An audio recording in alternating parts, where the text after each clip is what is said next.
Welcome back, everybody, to Black Knight Baking and Brewing. I'm your host, Jason Catalano, call sign Black Cat. And for today, I have a really good one. It's a beer review of Corona's Familiar. So, just kind of give you guys a little bit of an overview for this beer. It's a little bit, it comes from Corona.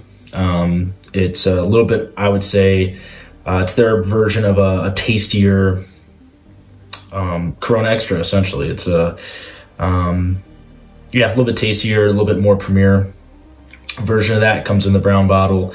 As you see, I just poured it, and it's got like I said, it's Corona, clear straw, see-through, some carbonation, not much of a head. And the overall, it's about 4.6% of an ABV, which is, it's okay. It's nothing to get excited over. And yeah, with that, it's a pretty much an American lager, Pilsner, pretty standard stuff. And so for the overview, I'm really gonna see, is this really different than normal Corona? So yeah, just giving it a nice whiff.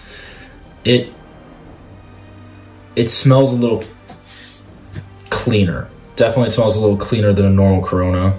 Corona to me is kind of like my standard 70.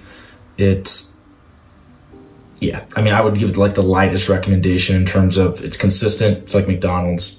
I'm not gonna not recommend it, but so far for this one, for a smell, yeah, it smells a little bit sweeter than a normal Corona.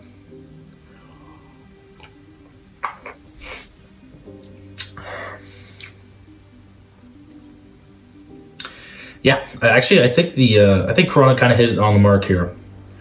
It's like a little better normal Corona. That's actually not a bad beer at all. Yeah, if you're into Corona, if you're into those kind of American lagers, kind of Pilsner-esque, it's smooth, it's clean, it's crisp. It definitely has a little more sweetness than a normal Corona.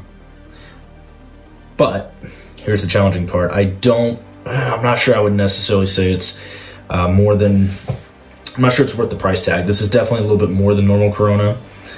And yeah, I probably in terms of conclusion on this, I'm gonna give this one probably a 75, a solid C. I think it's definitely a little better than Corona. And I think if you like Corona, but you just want a little bit more out of it, a little more sweetness, a little more full flavor, this is a good beer for that. Kind of against all the other American style lagers, it's there. I mean, I would not recommend this, but I wouldn't really give it a hard, great recommendation. It's the price tag definitely pushes it down a little bit. It's definitely, I think, $7.99, $8.99 total wine. So with that, if you like your beer a little bit better than Corona flavor-wise, and maybe just like a little bit dialed up in terms of a little bit body, yeah, go ahead, try it. So with that, giddy up.